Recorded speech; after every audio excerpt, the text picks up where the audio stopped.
So, you guys heard in the news today that old Jimmy Cameron is back in theaters this Friday with Avatar: The Way of Water. Brandon, what do you think about it? What do you think about the movie? I haven't seen it yet, but I'm excited. Yes. Quest, what about you? I'm very, very excited. I got my tickets for Sunday. Yeah, I'm literally counting down the days because that first movie really did things for me, and I hope he delivers again. What things did it did for you?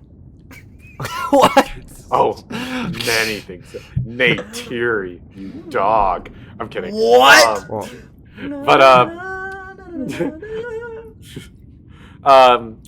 Yeah, I don't know. I mean, like, it was a movie that, like, I remember going to that movie after school with my mom, and, you know, my mom was trying to sell me on it, because, like, at first she was like, Chris, you want to go to the movies? There's this movie I really want to go see. And I'm like, oh, I'm a little tired, like, but, like, you know, what's the movie about? She tells me, okay, well, there's this, like, planet with these, like, blue people, and it's about humans and them, and, you know, all that blah, blah, blah.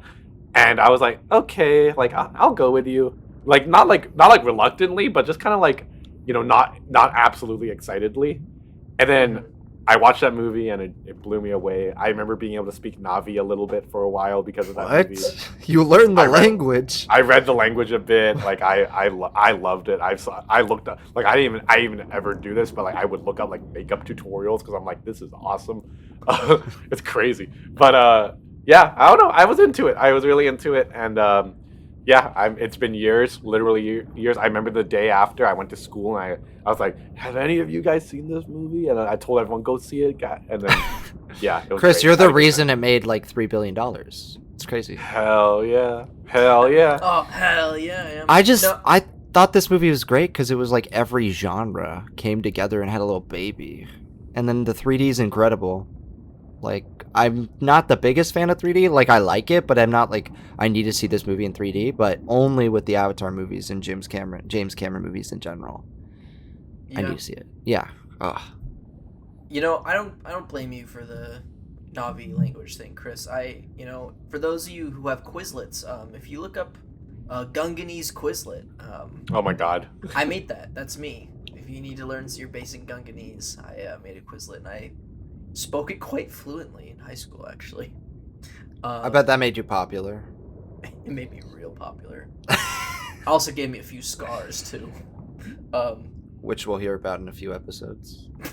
No, that's not the reason why. All right, everybody, everyone listening, stay tuned, for real. We've been talking about this since, I think, even before episode 50. Yeah. Yeah, this has been years coming. He didn't think about knowledge. I don't think he thought we'd get this far. He didn't. Yeah, I don't think he realized didn't. how far. I thought one of you two would get bored. And now we're here 100 episodes, 98 episodes later. So. Well, it's time to get wet, you know? It's time to get wet. Because that's right. Welcome back to Stacked episode 98, everybody. In celebration of Avatar: The Way of the Water. No, it's just the way of water. The way of that gosh darn water by that dang old beach. That's the way of water is the abbreviated title. It's actually called The Way of that dang old H2O water that's by all that dang old sand, that beach over there. We're gonna be talking about wet movies. Movies that have that fit into the description of wet, because water is wet, but not water's not wet. Water it not like, it's not like, I'm not saying like is as like it's like water is blue. Water literally is wet. Like it is the concept of wet. You know, it's not it's not like an adjective. Wet doesn't describe water. Mm-hmm. I know, I agree with you there, Chris, but I'm saying it is wet because it makes things wet. Right? I think water's wet. I don't think water's wet. And if we're talking linguistically. Cheers, boys. We're talking linguistics today. Linguistics. And that's this episode is linguistics is the topic. Did everyone prepare your picks? Yeah, I prepared my pick. Sorry, I'm just gonna put up on screen what I've been looking at for the past 5 minutes. Was Brandon perfectly behind his microphone with just the top of the head and his ears poking. It's just killing me. My head is the mic. Your head is the mic, and you hit the shit right. Now we're going to be talking Avatar movies tonight, and then come on, Ethan, okay. You're a great rapper. You're a great rapper. Mm-hmm. Thank you. Young Lean would be proud. Young Lean would be proud. SADBOYS, get it tatted on my chest, cause we're the best. Fuck the rest. Okay. We're talking about wet movies. Mm-hmm. Now, what does it mean to be a wet movie? Because for me, I sort of broke it down as like,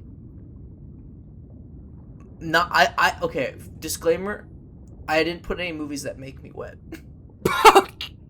Right off the table. I'm just saying, the whole audience was thinking it. You know, no, that's they why. Weren't. Yes, that's why we got over 100 views on hot movies. That's why they're coming to this episode too. I'm just gonna say that if you sick fucks are looking at that kind of shit, you won't find it from my picks. All right, you're not gonna find it from me. Maybe. I got movies. You know what? I'm not gonna spoil my decisions. I'm gonna progressively lead it on, but wet is very important to all three of my movies. But if you guys have a reasoning for your wet ass movies, tell me. Chris, tell me about your wet ass movies. Well, the reason for my wet ass movies, for me, I don't know. I just went about it just thinking, like, okay, what movies do I know feature some form of wetness, water, whatever, quite prominently, and that's it. Like, I didn't really go about it with a huge amount of thought. I just kind of went about it by thinking about that and just kind of condensing my picks into movies that I'd like to talk about, just because. You know, always good conversation. So yeah, that's how I went about it. How about you, Brandon? I took it literally. I took it literally. I just wanted to. What movies are the wettest? What movies, when you pull it out of the Blu-ray case, are just like sloppy? I'm like, God damn it! I gotta dry it off. You gotta take the blow dryer to it before you put it in your Blu-ray player. It'll just ruin it. All the wire and circuitry. All right, let's know our dribble travel. Let's get into the picks, but of course, let's run over the rules of this gosh darn show. Once a week, we set a topic or theme and go our separate ways, construct our own 3-film stack. Then after a week, we come back here on the podcast and share our own stacks 1 film at a time. Then at the end of the show, we will mix and match our 9 films to make the ultimate decision on what quintessential 3-film stack we are checking out of this hypothetical video store. Brandon, you were up first with your fucking first wet-ass movie. Yeah, I'm picking a James Cameron movie. I'm picking The Abyss. Oh? The Abyss? Yeah. So this movie is basically about underseas explorers discovering extraterrestrial life, and it's James Cameron's fascination with the sea, the oceans, and water to the next level, because it is like, it's very James Cameron to like actually create like the world that he wants to make. You know, like he created like the Titanic set like in multiple pieces, and it's crazy, right? Right. But like with the Abyss, like I remember he crafted like this giant like tube so they could go and simulate being dark in the deepest trenches of the ocean, because obviously they're not actually going to do that, but to his greatest ability he could do it, and that messes with the human mind. But also it's the spirit of exploration he has. You know, he did a bunch of documentaries between Titanic and Avatar about exploring the ocean, exploring the wreckage of the Titanic, seeing like the creatures of the deep, and it's very much like a Planet Earth style, you know, right? But more so for artifacts of the ocean. And I think it's fascinating to see somebody explore via science fiction the unknowableness of the ocean and being the deepest you could ever be underwater. And I really like this movie. I think it's actually kind of underrated, but I think what's hurt this and his True Lies film is that they really aren't available in premium formats like Blu-ray and Ultra KHD, and some of them aren't even streaming for very long. They might be on a streaming service for like a month, and then the streaming Yeah. service loses like the rights to license it. But it's so good. I think it's really good. I know Ethan's not a big fan, but it's really interesting. Nonetheless. I'm not a big fan because I think I just watched it at the wrong age and I didn't understand it. You know, Right. I was a wet ass kid You were a looking wet ass at- kid. looking at a wet ass movie. You know, because it was a hot summer, so I was like, you know, I was sweating. I was rather wet. And I don't know. I just found the movie to be pretty boring. I liked the ending though. I thought the ending was really cool. But this is the James Cameron movie that I want to revisit the most. But it sucks because I can't find anywhere to watch it legally. You know who has it on DVD? You do. Yeah. I know you do, and I should have taken that opportunity when I was piggybacking off you and all of your glorious necessities in your home, suckling upon thy teat, as you said last episode. Hey, somebody can't learn to take a joke. It's funny. He mad. No, He somebody mad. elevated the joke by getting mad. That's how it works in the old comedy business. You know, you need a straight man. I am a straight man. Yes, straight man comedy. Okay. Yeah, but The Abyss, I just gotta revisit it, you know, because I don't really remember what else happens in this movie. I just remember not enjoying it. That's all I can say. But I think I will enjoy it because I said the same thing about Terminator 2. I watched it as a kid, I didn't like it, and then I watched it again, and I think that movie's fucking amazing. You know, You didn't like Terminator 2? I didn't like Terminator 2 when I first watched it. That's crazy. Yeah. I immediately liked that movie. I just thought it was okay, you know, but then I rewatched it because they're like TNT was doing a Terminator double feature before Dark Fate came out. Ew. But yeah, say what you will about that fucking mess of a movie, but those first two Terminator movies are, if you think about it, the only two Terminator movies that ever existed. No, So, the first three. no, The third one's good. right, fuck off. Is- I'm never isn't gonna it- watch that one. I'm Isn't never Justin gonna watch Long in that one? it. Is he really? I think he is. Is he John Connor? I think he might be. Are you serious? I think he might be. I'm not joking. I think That he's in seems that like a movie. really 90s thing to do. is to Yeah, cast I Justin Long as don't. John Let me Connor. check. That would be funny, just long as John. Anyways, while he's checking, Chris, what do you think of The Abyss? You seen So it? I've not seen this movie, which I actually think I really should, considering that I love the ocean.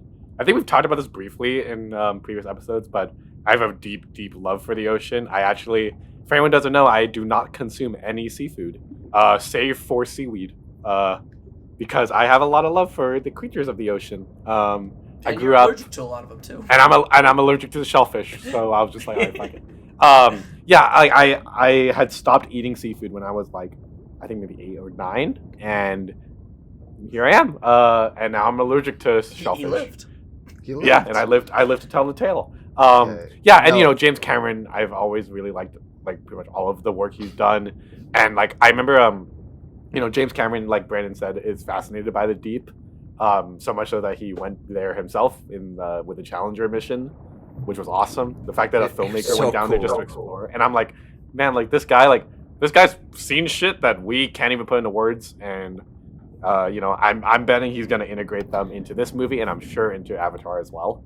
The ocean is terrifying, and Oh, James dude, Cameron's the bravest soul for going That's- all the way to the Marianas Trench, all the way down. Yeah, The other- Can you yeah, really go we've all talked the about way it. down? He did. I He thought did. I thought the water pressure shit fucks that up. I thought no one could that's go all the way down. that's what the Challenger Deep is for, because Mm. it's the only thing that can get you down there. You should watch the documentaries. I mean, I've seen TV stuff of it. I haven't seen the full movies that he's done, but they're good. Well, you should read her emails. What the? Where are her emails? It's not Justin Long, by the way. I was mixing it up with Die Hard 4. What? He's in Okay. Die Hard 4. Well, I guess I'll watch Die Hard 4 instead. Live free, die hard. Live free, live free. All right, The Abyss. Yeah, that's a pretty wet Very movie. nice. I mean, the Yeah. creatures themselves are what made of water, you know, or water-like. I don't remember.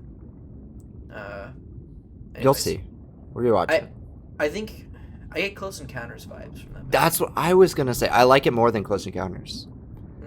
But I need to rewatch them both. It's been a while. Well, how about this? How about you rewatch Close Encounters and I rewatch The Abyss? How about I rewatch both? Well, how about I rewatch both too? So. Fuck. Why don't we just like get married or something? I don't know. That's kind of. Yeah. Yeah, you and me. He looks back. All right. Let's move on. Chris, what's your next movie? Your first movie. Jesus. All right, my first movie is a movie from 1995. I have not seen this movie in a long time, but this is a fun one. This is a fun one. Actually, no, this is a very boring movie, but it's a pivotal water movie. It is directed by Kevin Reynolds. It is Waterworld. Have you never seen Waterworld? You've seen Waterworld? I've Yeah, never I've seen seen Waterworld. I've never seen Waterworld. Dude, okay. First of all, let me just say to the audience and you guys, this movie's pretty boring. This movie is okay. So let me tell you what Waterworld's about. So Waterworld takes place in this distant future where the polar ice caps have melted and risen the sea levels to to the point that where pretty much the entire planet is covered in water. Like the idea of land is a fabled myth at this point. And so the film follows this character named the Mariner, who's like a human fish hybrid, and also like a woman named, I think her name is it starts with an E or something. Enola is her name. And then there's a girl named Helen, and then there's these guys named the Smokers, who are like these pirates that exist in this universe. So this movie has an incredible world to play with. A lot of the sets are just on like boats and like these big what they call atolls, which is basically just giant pieces of floating like sheet metal is basically in this world. The world building is fantastic and like the set design is amazing. They actually filmed in open ocean, which is crazy. That is something that you don't really do ever. Just like in the middle of nowhere. Yeah, like in the middle of fucking nowhere, or just like right by the beach. Like and they would have like a blue screen or green screen to map out the rest of it. Yeah, but I feel like, but they definitely, I know they filmed at least moments within wide open water. But this movie does falter in its characterization and acting. Outside of the world building of this movie, it is an incredibly dull movie. But it is an interesting movie to kind of look into because just Waterworld as a universe is a pretty interesting one to explore because the implications of like environmental hazards and whatnot, there's layers there and the themes are there, whatever.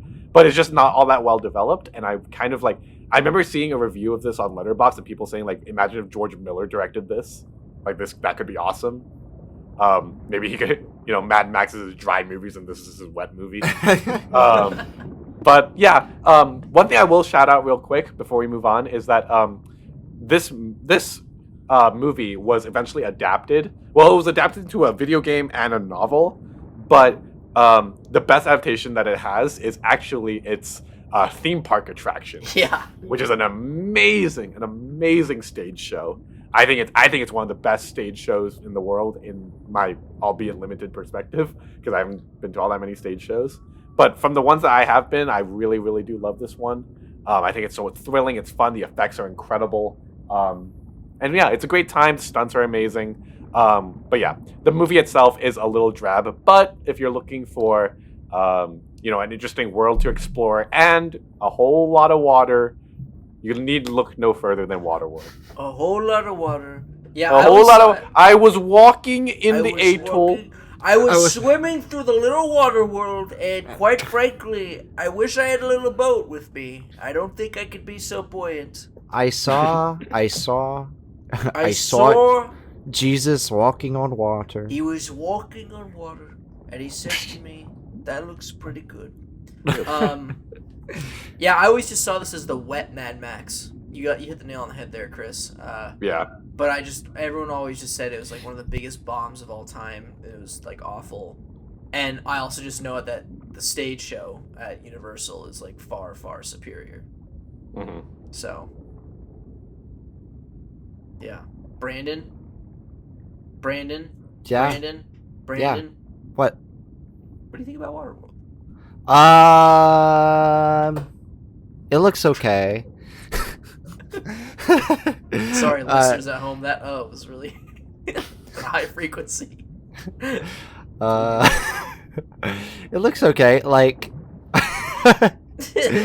I just think like Waterworld is like a movie that technologically is interesting.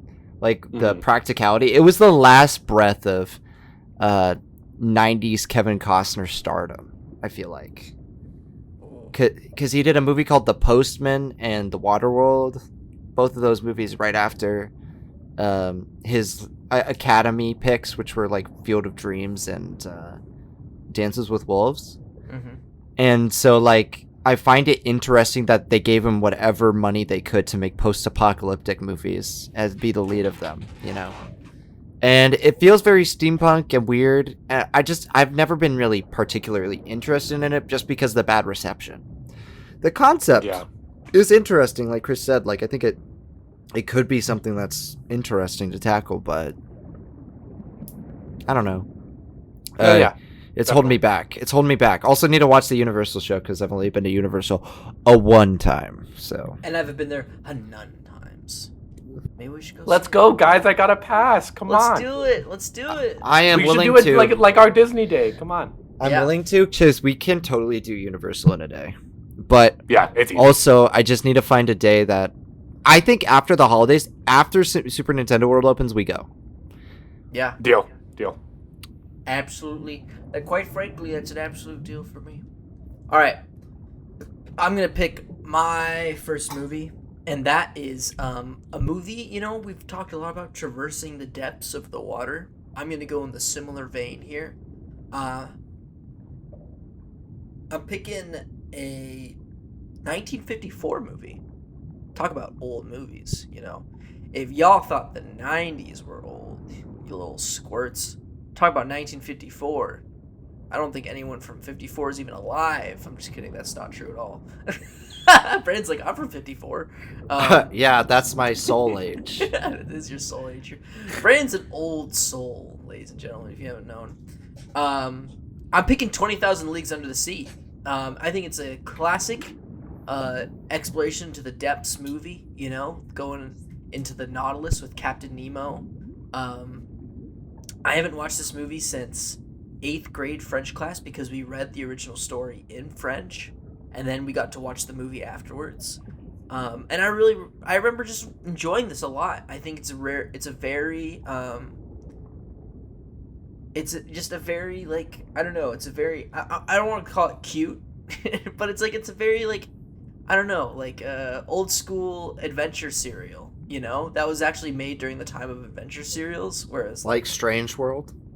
No, nothing like Strange World. Strange World wishes it could be 20,000 Leagues Under the Sea, but it's got the wickedly talented Kirk Douglas in this one.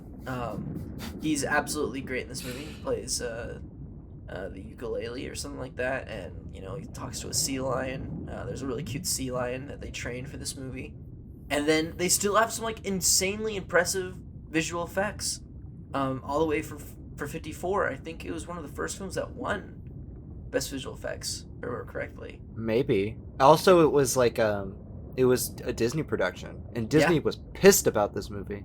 Disney was pissed, but because they went over budget, I think, and also it was really complicated.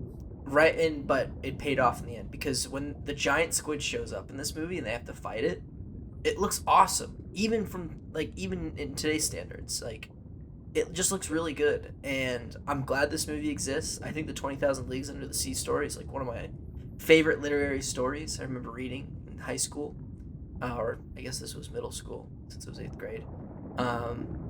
But yeah, I don't think either of you two have seen this piece of Disney history. Mm-mm.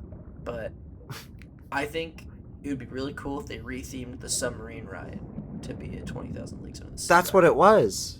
Was it really? It was, and then they got rid of it, and then it closed for like 10 years, and then they were like, let's make it Nemo. Lame. And it was sad because, like, here's the thing. I've seen other Jules Verne adaptations, not just the Brendan Fraser ones, you know? I'm talking about, like, the 50s and, like, 80s adaptations of the same stuff. Right. And I quite like the concept of just exploring, you know, like something like The Land of the Lost or The Time Machine or Journey to the Moon or Journey to the Center of the Earth. That stuff is really interesting because it tackles human myth and prehistoric conception. Yeah. And I don't know why I haven't checked out 20,000 Leagues. I might have seen parts of it as a kid, but like I don't remember, so I never logged it.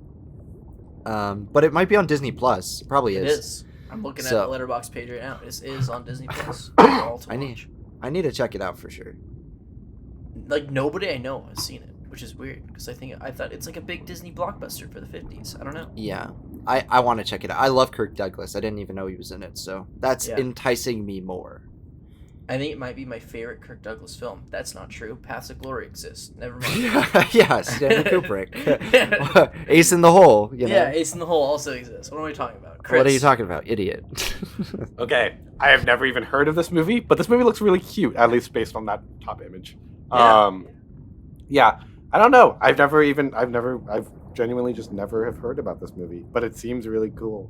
A 1950s movie, like, I can't even imagine how they shot this. How do they go about, like, how is it in terms of just like visually? It's really I don't imagine visually. the 50s. You know, the use of miniatures and like when they're fighting the squid, it's like a giant puppet with tentacles that like they have the size of the submarine. Like they're actually standing on top of the submarine set and fighting it with harpoons and stuff. It's just still looks really impressive, you know. And yeah, I think it's definitely worth a watch to see like what big Disney movies were like back in the day, you know. And it's just like cool underwater sci-fi. We don't have too many underwater science fiction movies, you know. Can't think of any others. Like we have so many space science fiction exploration movies, not many underwater science fiction exploration movies, besides maybe The Abyss, you know. But there's not many other films that explore the depths of the ocean like that in 20,000 Leagues Under the Sea. Alrighty, let's get into the second round here. Brandon, what's your number 2? Alright, my number 2. I'm gonna go with a 1990s movie, early 2000s, late 90s. I'm picking Castaway by Robert Zemeckis. Oh, nice! I almost picked this one. This was. Are you serious? This was like his last good movie. I think. Not true. He made Flight. That movie's his best. Oh yeah, you're right. Never mind. His last consistently good movie. But this movie is about Tom Hanks, who's like this FedEx worker who's on a plane, and the plane crashes with certain supplies, and he is stranded on an island, and it's basically a modern adaptation of Robinson Crusoe, except without natives on the island, and he's stuck alone. And it's great. I love stories like this. And I put this movie off for the longest time. I didn't even choose to watch this movie. I remember, I think it was my senior year of high school. It was our English lit class. Our teacher put it on for us. And I remember absolutely adoring this movie. And I remember purchasing it from the video store like after the third day. Because it was a long movie. We couldn't just get through it in 1 or 2 periods of the class. It's like 2.5 hours. But it flies by. Tom Hanks is so good in this movie. Like, I think he's underrated, frankly. Like, in terms of, like, his, like... Because his early stuff is the most praised. But him in the 90s, he's on just on another level. You know, this is before he went on to, like, doing, like... I'm doing accent work. I'm just going to do historical features, you know? Yeah. I'm going to make Toy Story. This, he's actually taking a risk and being really vulnerable. And he's as likable as ever. His chemistry with a volleyball is incredible. And who's the person who plays a significant other? Is it like Laura Dern or is it Laura Linney or one of those? Holly Hunter? Helen Hunt? Yeah. You know, it's great too. I just, there's so much good in this movie. It's a really introspective journey too. and I really appreciate that. I think it's a really good movie. Also, very wet. He's stranded on an island. He has to try to get off. Incredibly wet. Yeah. Incredibly wet. But Dude sweating. He's also very dry sometimes too. He's got really chapped lips because all the salt water and stuff. Gets dry and gets all sunburnt. But I do agree, it's a very wet movie. He's drenched in salt water a lot. I'm gonna retract the statement I maybe made earlier where I said Flight is his best movie. I think this is Zemeckis' best movie he's ever made. I'm a big fan of Castaway. I too, Brandon, saw it for the first time in 8th grade in my 8th grade English class. I don't know if that's like a weird thing that all English classes like just share and showing we didn't like even read a book that was oh wait, no, we read Lord of the Flies. We read that sort book. of like we that. We read that, but then I mean they're both stranded islands, but I don't think my teacher wanted to show us the Lord of the Flies movie because either it's not good or like wasn't good for 8th graders. Probably not good for 8th graders. Yeah, so Isn't that weird? Sorry, isn't that weird that they would show us movies that were just appropriate, but then the books they'd have us read were like kind of crazy? Yeah. Like curse words, like nudity or violence, and then it's like we're gonna show you like A Christmas Carol or something. Yeah, I don't know. We read 1984, and they describe how like woman's bushes and stuff like that, and then when we see it in the movie, they're like, oh, blah, blah, blah, blah. Like what? No, dude, we already know this happens in the fucking book. We already know that she has pubic hair and shit. Like, whatever. But yeah, Castaway's really good. It's a good movie about the human spirit. Mm-hmm. It's definitely one of Tom Hanks's best movies. I would agree with you there. I think his 90s is where he's really strong in the 90s. He's got this. Saving Private Ryan was also in the 90s, Philadelphia, Forrest Gump. I mean, come on. But nothing will beat his 2022 run, I gotta say. Elvis, The Man Called Otto, and Pinocchio. Pinocchio. Oh! That's a wet movie. That's a really wet movie. Tom Hanks gets pretty wet in that one. He does. He goes in a whale. Yeah. Dang whale. But yeah, I love this movie. Great, super sad movie. Everyone in my class always cried when, you know what happened, I'm sorry. Yeah, when he says, I'm sorry, Chris, have you seen Castaway? I love this movie. My mom showed it to me in her bedroom. That sounded really weird. Weird I sat way to phrase that. I sat on the end of my mom's bed with her. We watched this little movie. It was a good time. Really nice and quaint. Good wholesome time watching a movie. Okay, don't worry about it. Don't worry about it. Mark. But no, yeah, I really dig this movie. I mean, like, I remember this movie, like, scared the shit out of me because of, like, I remember, like, this movie made me scared of shipping with FedEx because the plane crashed. I don't want to lose my package. UPS all the way. UPS all the way, baby. No, USPS. USPS. Do the mail? But yeah, so on top of that, yeah, like you guys said, this is a really great movie. Tom Hanks delivers. I honestly think this might be one of my favorite Tom Hanks performances. It's underrated. Crazy. Yeah, very, very well done. Yeah, just like watching this person, like it's an intimate character piece. So like kind of diving into like how this person's psyche gets warped by this, and just kind of like seeing how they adapt and survive, and like you guys said, like it's the triumph of the human spirit in the face of everything. Also very emotionally stirring movie. I imagine like this movie is very difficult to make, not on top of like just in terms of production, filming on that like space, and like filming on a beach is never easy. So like there's all that, but on top of that, just like how do you create a compelling story with one character with no one else to talk to and just lots of space? Like that's a challenge in and of itself, and they did a great job. Like you guys said, it's a very emotional movie. I remember crying and feeling really touched by this movie. And on top of that, like that's not the only time that I cry. I remember like even later in the movie, there's another thing that happens that I won't spoil, but with the package. Yeah, it's a yeah, and it really does touch. Like if I rewatch that scene, I I might get a little, you know, a little. That entire teary-eyed. last third is like emotional fuel on a fire. Yeah. Because Yeah.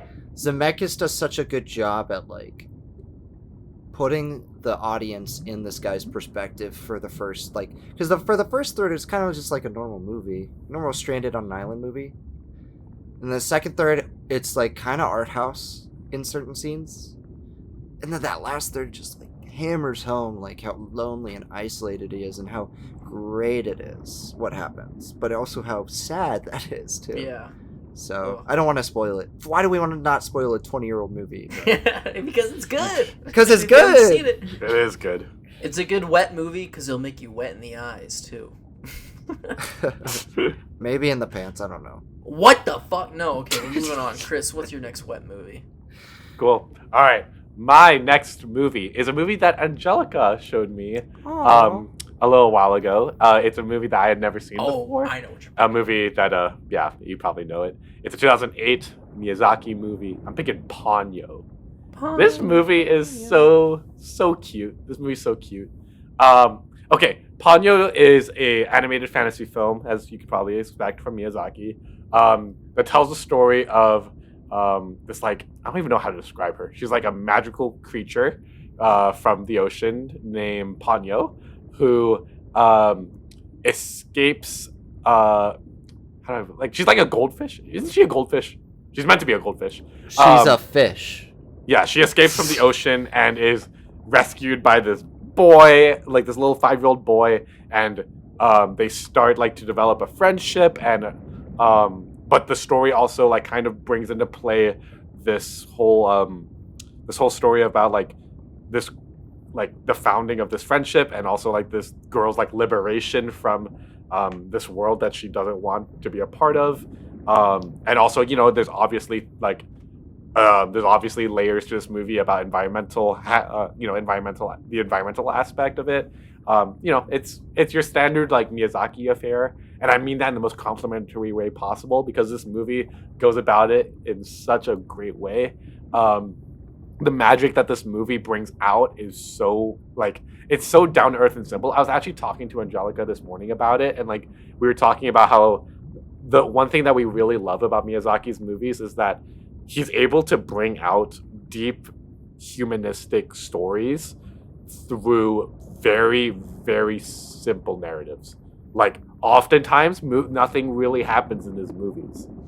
We've always often talked. I mean, Ethan, like we've talked about this at length. Like in Totoro, nothing really happens, but you know, like you're still capable of eliciting emotion and conveying themes and narrative through that. And Ponyo is one of the best ones out there. There are so many scenes that are just so magical in the ocean. It's so beautiful and colorful and vibrant. But they also show you like the kind of devastating power that the ocean has. And like there's the scene where you know, the island or town is being ravaged by the water, and these waves are like kind of like they're like metamorphosized by like into like fish, you know, like diving up and down in the waves. And yeah, I think it's fantastic. I really like this movie. It's really, really cute. Probably this might actually be, in my opinion, the cutest Ghibli movie I've seen. Oh, yeah. Oh. I like Ponyo. Let's start with you, Ethan. What do you think of Ponyo? I think Ponyo's okay. It's actually my Yeah? least favorite Miyazaki, and I don't know why. I mean, it's the Disagree. it's the It is. I just think Porco Rosso's worse.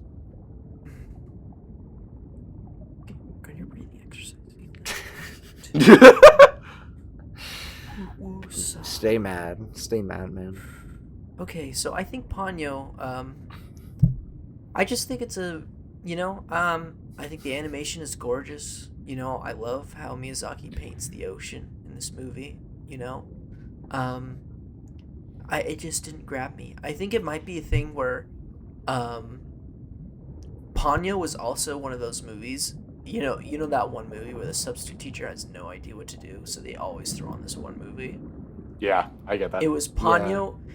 I don't know why they loved water movies. It was Ponyo and Finding Nemo. Those are the two movies that we always watched, and I'm like, I'm sick of this. Maybe I'm not that. Maybe that's why I'm not as big a fan of the ocean as I should be, because I just got sick of it because I kept watching fucking little dorky ass Nemo and Ponyo wanting ham the whole time in high school. when I was a shitty middle school kid with other shit on my mind, I was like, I don't want to think about fucking ham. But the ham and the ramen did look good. I don't like ramen, but that looked good. I don't know. I just thought this movie was okay. But I get why people love it. It is a very cute movie. I think the cutest movie is Totoro, but that's just me and my Totoro bias. Hey, if you haven't seen my video essay on Totoro, watch now. I think it was almost over 300 views. You know, that's pretty cool, right? Good for you. Yeah, it's pretty cool, right? It's almost most viewed video on the channel. Check it out if you haven't already. Brandon, I'm going to delete that video. No! Don't! No. Watch our Meanies. video essays instead. No. The opposite. Flag those videos. Watch mine.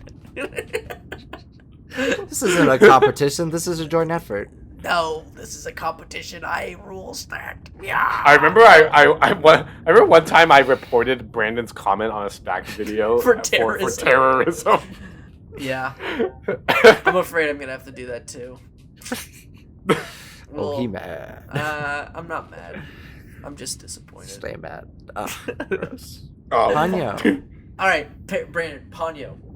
Good movie. I think it's very magical. I don't think it's Miyazaki's worst. I think it was one of my first Miyazaki's, actually. Probably why I like it so much is because I saw the childlike wonder that he tried to capture. Because I think more so than his other films, I think this does feel more made for kids or a wider audience. Because his other movies just feel like they're made for adults or teenagers. Did you say wider or whiter? Wider. Okay. No, I'm not just wider. curious. I'm just curious. And then I think the worst part about this movie is the dub. The kid in the dub who plays. Maybe that's why I don't like it, because I've never seen. I've only seen the dub. Oh, well that probably is part of it, because the kid in the dub is really like annoying. Yeah. Like more annoying than Chihiro, the actress who plays her in Spirited Away. I like that dub. I like the dub. I just think she's so bratty, and I know that's the point of her character, but it's kind of hard to watch. So that's why I'm like mixed on that. But I think the story of Ponyo is like really magical in the animation. It's gorgeous. This is like, I feel like this is like the step up. This and Howl's Moving Castle were like the step into HD. I thought you were gonna say the step up. They're like the step up movies. I'm like, They're like the step up movies of the Ghibli universe. No. Oh yeah. Oh yeah. Yeah. Oh yeah. There's lots of dancing. Lots of dancing. Yeah. Ponyo is moose. Ponyo throws it back. Ponyo is moose. Ponyo is moose. I also want to retract a statement I made by saying this is Miyazaki's worst film. It's not. Don't say Lupin. It is Lupin. This is worst. Fuck movie. you. No, it's It not. is. Yes, it it's is. great. Rewatch it. Nah, it's boring. So, I know Milo's probably watching this and he was probably seething when I said that. I hope that softens the blow, Milo. We will hear you. We'll hear you in the comments. Don't worry. No. All right, let's move on to my second film. I wanted to get creative with this one. So this is gonna be my damp movie. Damp. Yeah, No. because You're damp. damp is a part of wetness. You mean moist? I didn't want to say that word for some people. I know it's a very triggering word. It is a moist movie as well. I'd say it's a very humid film and damp and moist movie. So it's Floridan. It's Floridian. It's not actually. It's Oh. I don't know. Where is this? Where is this place? Let me look. Hold on. It's an Argentinian film. Directed by Lucrecia Martel. I know we've seen one of her films in our class, The Headless Woman. I'm talking about La Ciénaga, which means the swamp. Haven't seen it. All right, let's move on to the next one. So, Brandon, you're up in it. No, so La Ciénaga is a really cool movie. It's a movie that like really deconstructs just sort of the It's a story about classism, a story about like age differences. I'm not talking about like no, I'm not talking about sexual. I'm talking about like adults versus kids and how they have their outlook on life. Even worse. Not on their outlook on each other. Shut the fuck up. Shut the fuck up. It's not about any of that. I'm talking about From Up on Poppy Hill. From Up on Poppy Hill. This movie is about the kids of these really wealthy adults who just sit around their pool all day, human as fuck, drunk off their asses, slipping, hitting their heads on the pool. They're acting like zombies, while the kids have to like pull their shit together and and like figure shit out, while their parents are just being absolute brainless zombies because of the humidity and the heat and their own their own willpower when it comes to alcoholism.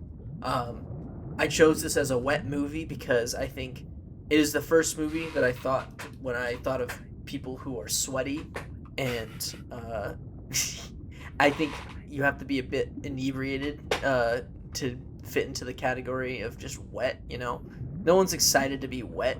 No, I'm not in the way that one way God. that we're not gonna be talking about this episode. Ethan, you're stumbling. I'm talking about wet, like drenched. Not like that. I mean not like drenched like that. Oh my God. Ethan. My God, get your shit together, bro.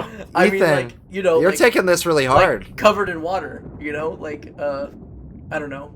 When I go to theme parks, I don't like going on the water rides because I don't like being soaked for the rest of the day. You guys know this. That's why I was hesitant on going the Grizzly Rapid Run, but I did anyways. It's been one day, dude. Get it together. One day? Yeah. Oh, shut up. But yeah. Last scene ago. What do you guys think of this movie? I haven't seen it. I haven't seen it either. All right, I've we're seen moving this. on. No, just kidding. Wait, I've seen the this is on Criterion, isn't it? Yes. Okay, I've definitely seen this DVD or Blu-ray, should I say, in the Criterion section a bunch because I remember looking at this title and the poster and being like, "This looks pretty interesting." I have no idea what it's trying to say, but it looks cool. Yeah, I mean, like I don't really know what to say. Like that's all. That's really the extent of my knowledge of this. Argentinian movie, it seems like. Yeah. I mean, we've seen the Oh, it's Headless all over the Woman. place. We've seen the Headless Woman, so we know how Lucretia Martel sort Lucretia? of not Lucretia Martel. God, fucking hell, fuck you.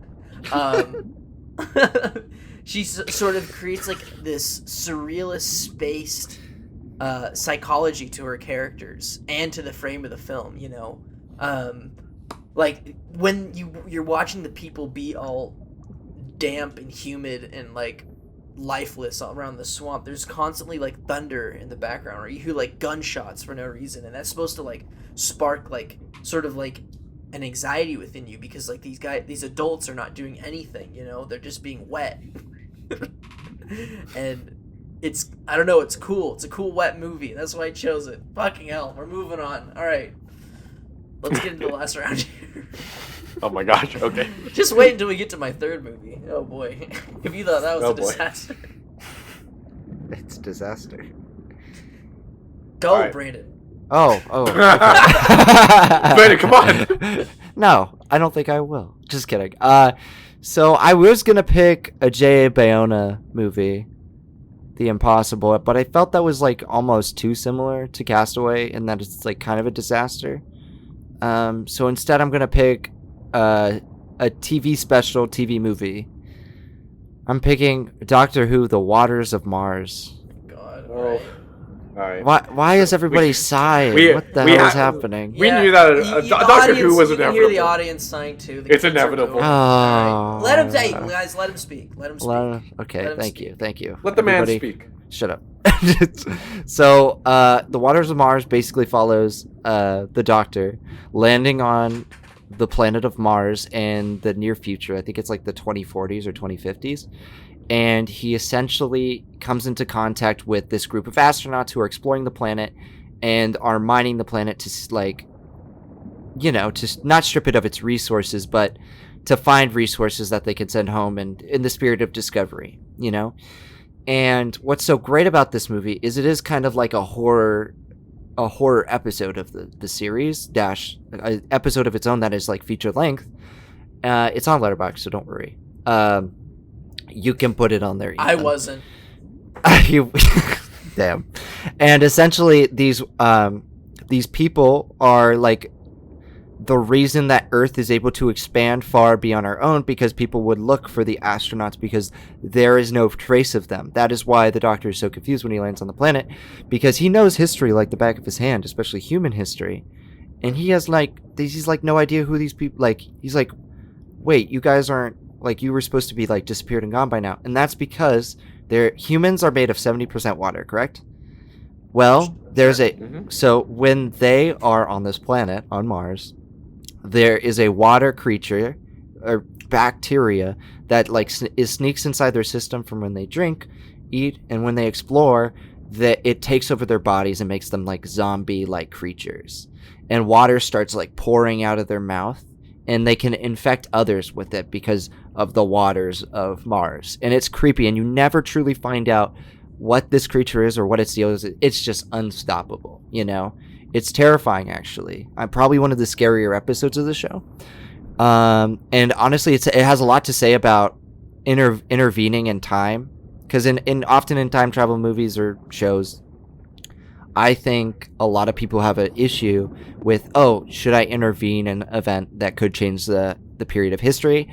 And it plays with the Doctor's hubris while also playing with the wetness of the situation and how like terrifying water can be in that case. Because often in film, water is shown as like a force to be reckoned with because it's like it's natural, it's weather based, you know. But here it's more than that, you know. It's not like the Close Encounters way you would see the Abyss handle, because it's not really an action movie. It's like more of like a adventure film. Here it's like showing the devastating toll of water when it is infected by something that is as powerful as an alien parasite. And it's fascinating in that sense. Now, do I think it's for everyone? No, it's on a TV budget, but it looks fantastic. It's got great production value. Gemma Chan's in it. Ooh. Yeah, I know Chris liked that. And I think who's Amy Ryan's in it, I think. She's a great actress. And I do think you guys ought to give it, or Lindsay Duncan, not Amy Ryan. But it's a great episode. Now I need to rewatch it, and my rating on Letterboxd isn't really accurate because I give it a 3, but I probably give it like a 4 or 4.5 if I rewatched it, because I just like thinking about what it's saying is great. And I know, just give it a shot.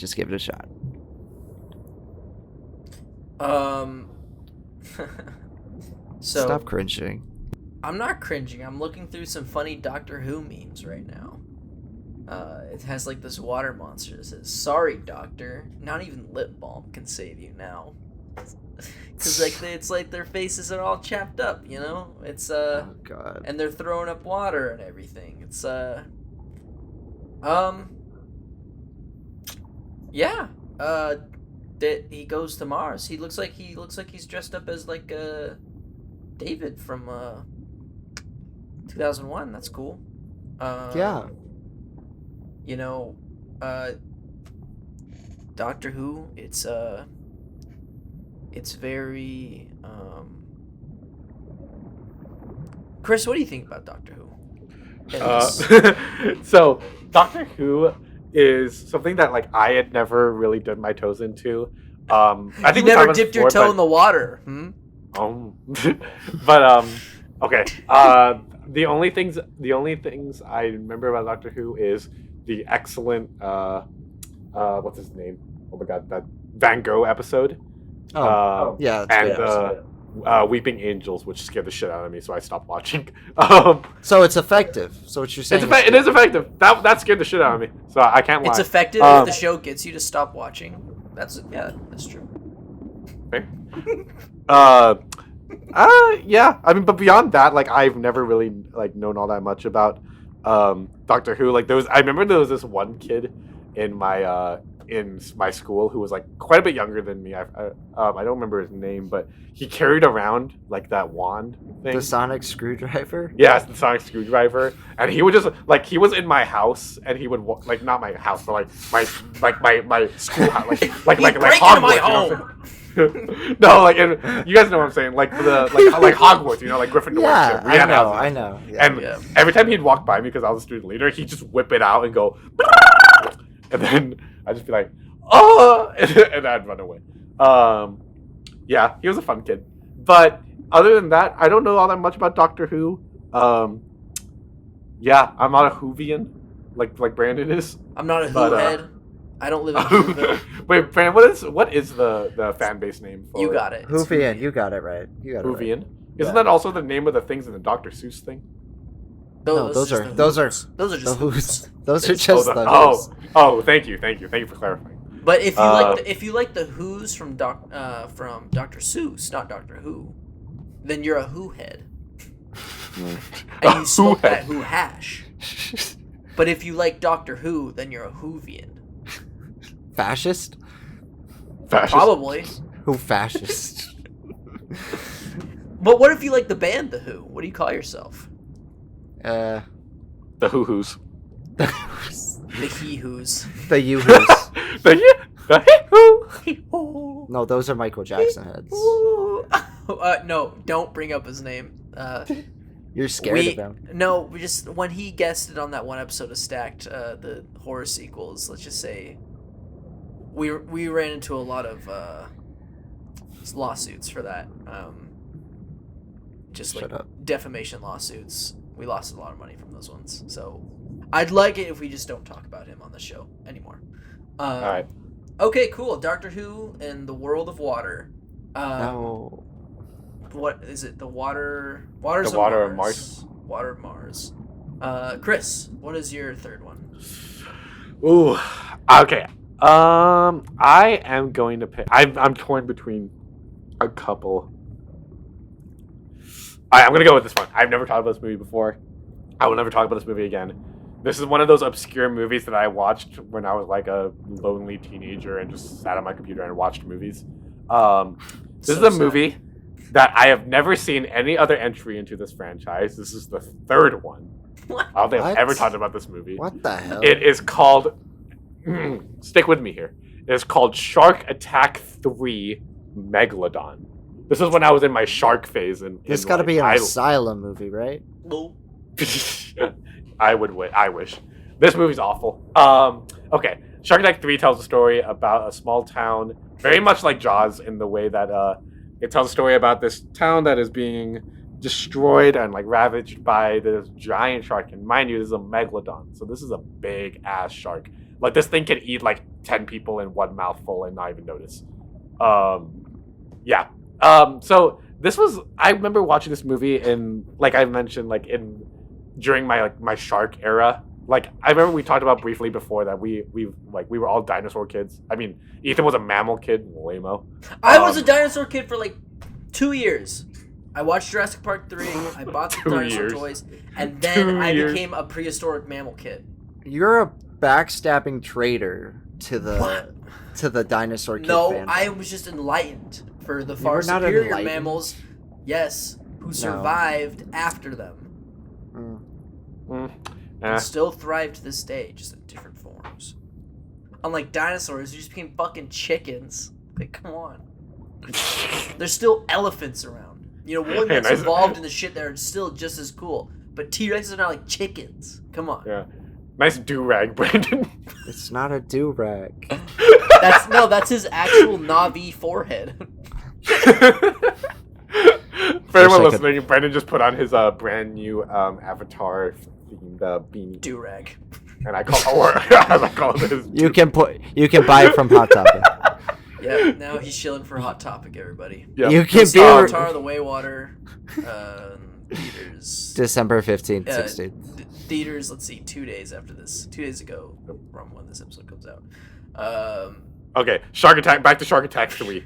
So yeah, Shark Attack 3 is pretty bad. I mean, that's pretty much it. It is like the kind of movie where like you can watch and like be mildly entertained by the advent of just the fact that there's a big ass shark. But like the CGI is so terrible, and it's literally just budget Jaws, but shark is big. The he's kills big in aren't all Jaws, that. too. Yeah, I mean, like, Big I don't even really know. The only reason I'm really talking about this movie is not to recommend it. I'm only really talking about it because I want to share this story about this movie. Yeah. Because I literally don't know any other human who has seen this movie. So maybe this is my big outreach.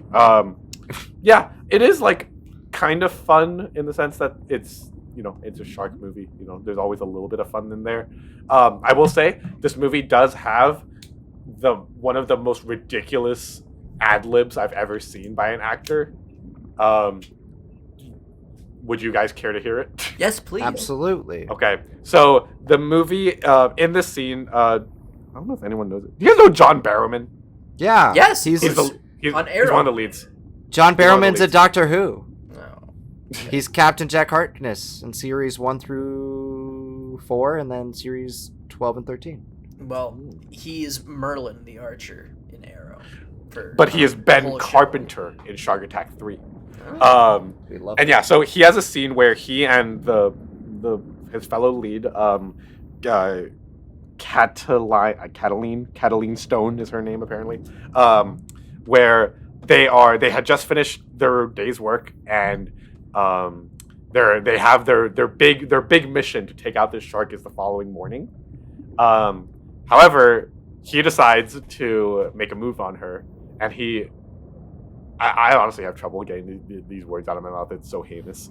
They're at the edge of they're like right by her car, and he said, oh no, they're right by his car, and she needs a ride home. So he says, he's like, I'm really wired. What do you say I take you home and eat your pussy? And then the movie cuts to them in the shower together. Does he literally just say, eat your Yeah. pussy? Apparently he ad-libbed that on set just to make the crew laugh, and apparently Barrowman lost his shit at the screening when he realized that they kept it in. Well, you've And heard yeah, the allegations, so I don't know what are the allegations. I haven't heard the allegations. they're not good for him. That's all I gotta say. Oh. Oh, okay. So everybody's laughing now. All Alright, well, is it like alright. the Meg? Well, Is it like the Meg? That movie's wor- awful. I have not seen the I Meg. haven't seen the Meg. No, I have not seen the Meg. Even though that was after my Megalodon phase. But I imagine the Meg is actually much better than this, because this is like, I am not kidding. This is pretty fucking bad. Wow. Well, But there you go. I'll make bada bing. sure to watch it tomorrow, given this recommendation. Woo! Let's go into Around here. final round here. Now, I don't know about you guys, but when I think of the word wet, the next word I think of, drip.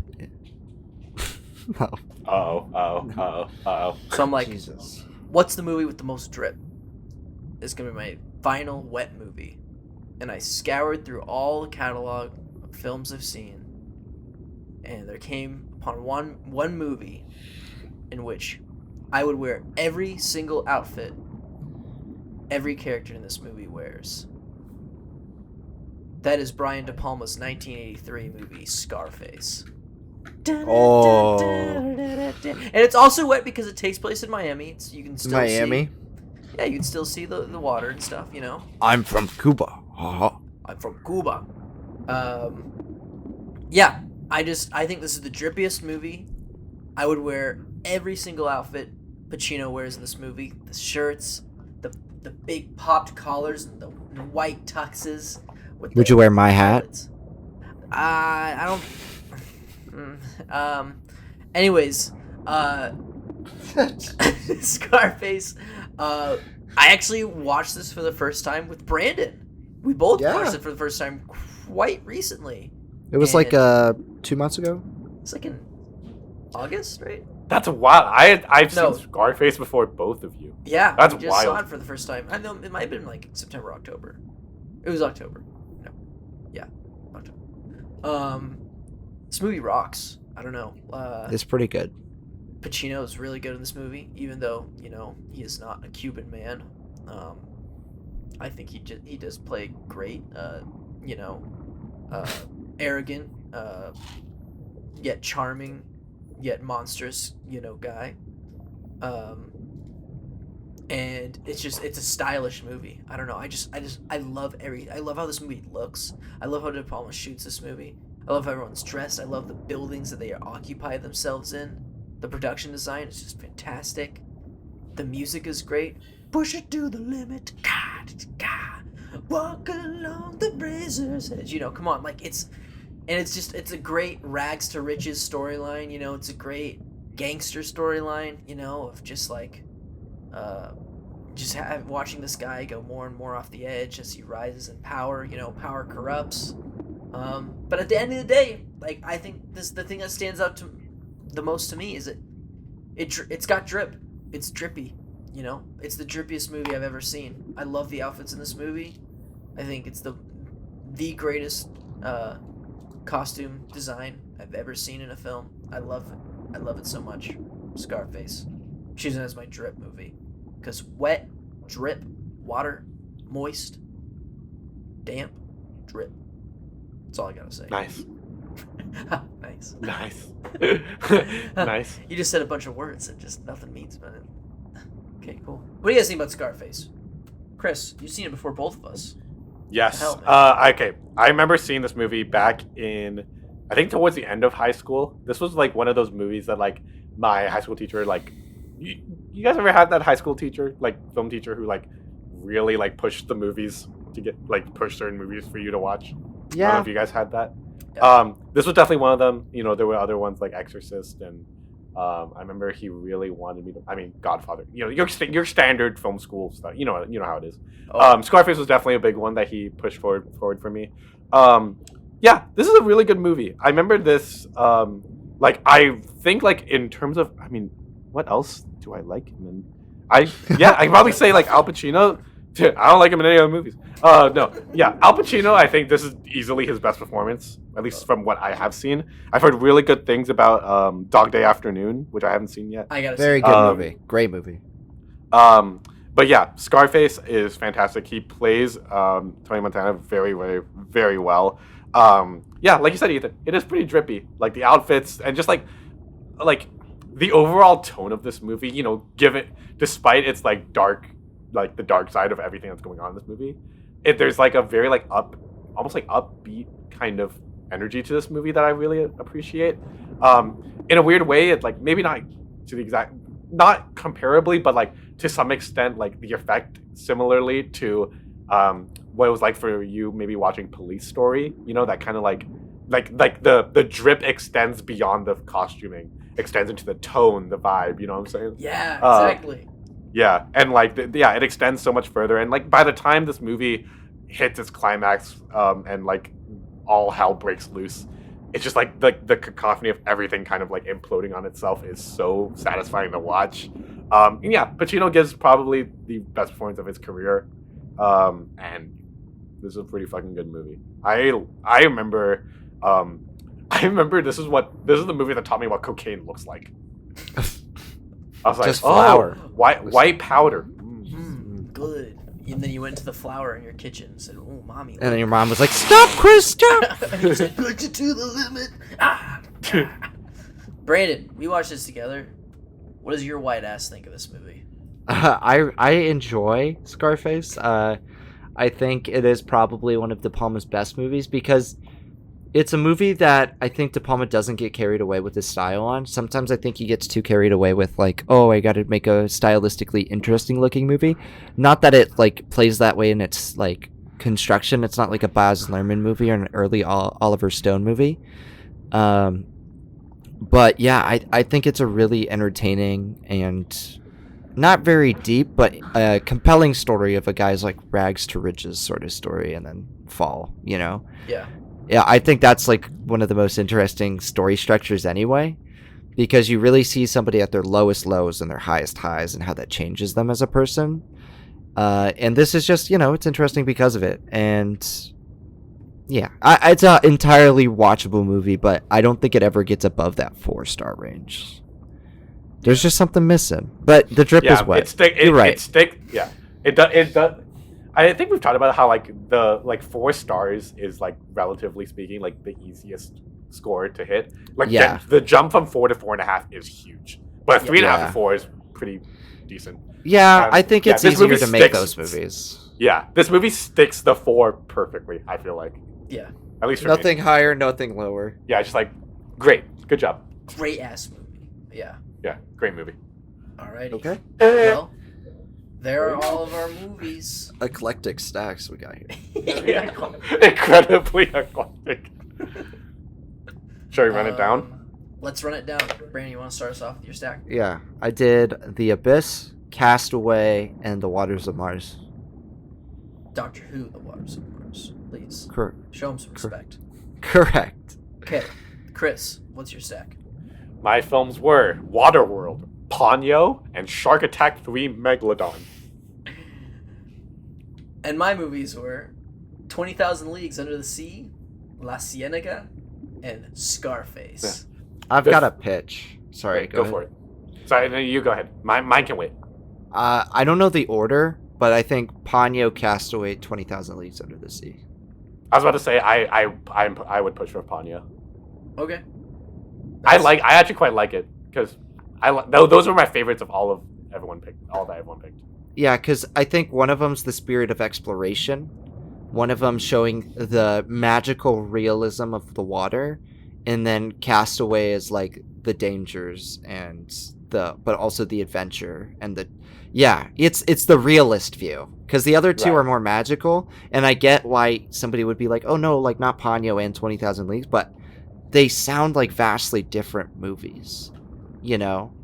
Fair. 20,000 Leagues is you going to the water. Ponyo is the water coming to you. You know what I'm That's saying? technically true. That wasn't a joke. That was 100% true. Yeah. I've been spitting nothing but honesty this episode. All right. Stop doubting All right. me. I'm just kidding. Just going to this rant. Before- I know y'all been laughing behind my back, calling me a liar and a shill. I just want to call everyone out. No. All right. I like this stack. Yeah. But what's the order? What is the order? That's hard. Maybe throw in fuck, man. What has a good ending? Castaway. Castaway has a plays- great ending, Yeah, Castaway. Castaway does have. Yeah, it leaves you with a little bit of like a. but it's not. It's the least wet ending, probably. Well, it's us. Ponyo's ending. It's Ponyo's us ending. exiting. Yeah, it's I us think that might be exiting. I don't really want to call Ponyo a wet ass ending. it. Bro, that thing. Oh no, no, not for Ponyo. I don't think 20,000 Leagues Under the Sea's ending's all that remarkable. So I think that could maybe be the first one. We could go chronological if we want. You know, Ponyo last. because you're sad by Castaway, and then Ponyo is like sort of just the really cute movie to pick you up from it. You know. Castaway, we're getting out of the water and walking into a desert Yeah. at the end. So do we Should- dip should them that- back in? Is it like the baptism stuff? where, Actually, like, yeah. like your baby gets Or dunked? maybe we should have Castaway be last, because maybe you might be. I sick think of Castaway water by should be then. last, And yeah. you'd be like, I'm Especially- done with water. I'm going to the desert. Yeah, and especially because like the last shot of Castaway is kind of like Tom Hanks turning and looking towards the camera. Uh-huh. Yeah. You know what I mean? So it's kind of like, oh, there goes the water. Goodbye water. Yeah. Goodbye, water. And we, as the viewer, are also saying goodbye to the Goodbye. water.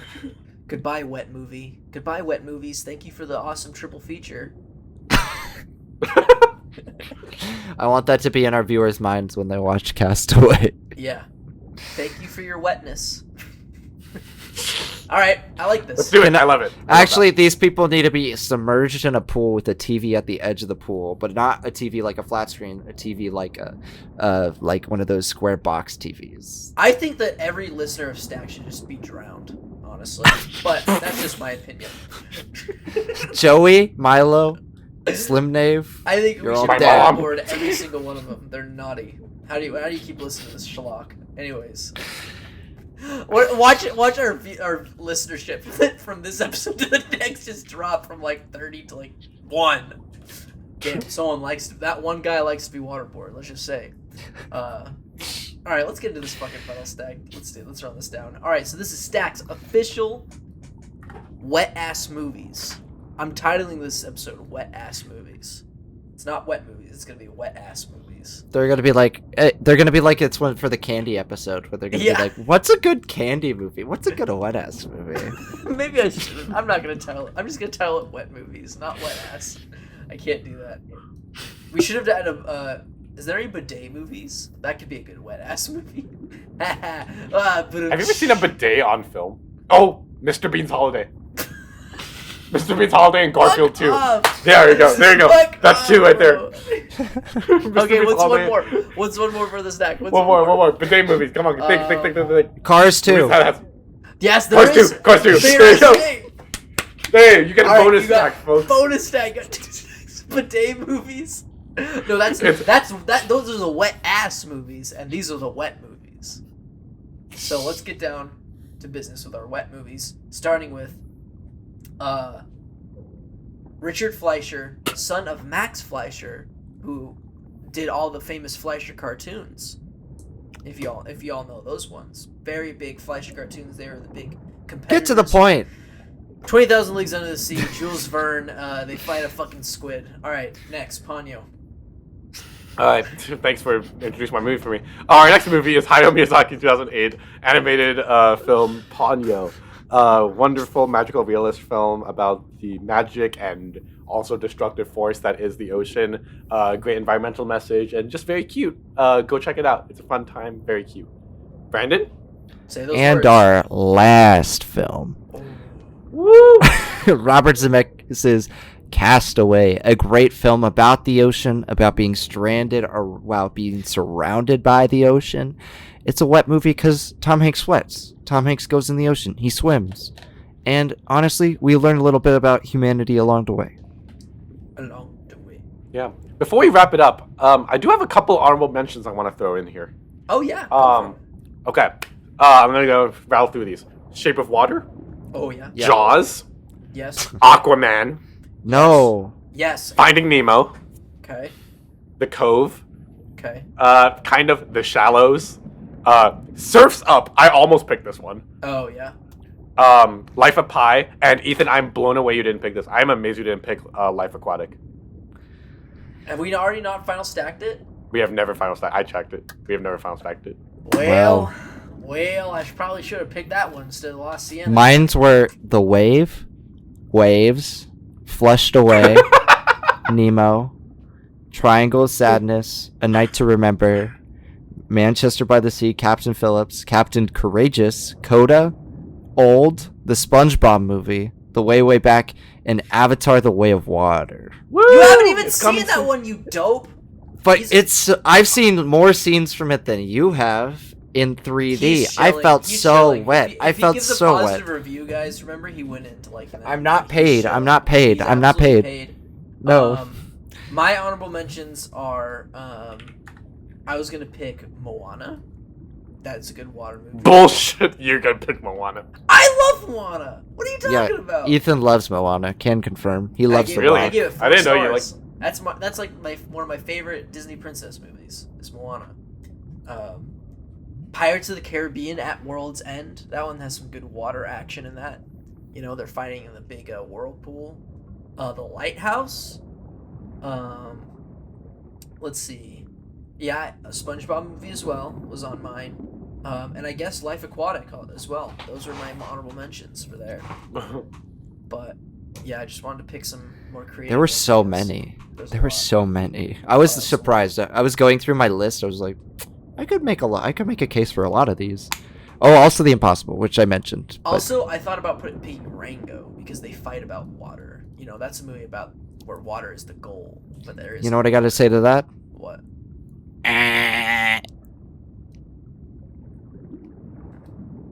Huh. Yeah. Hmm. Okay. Well. Okay. All right. Have a good night, you guys. No.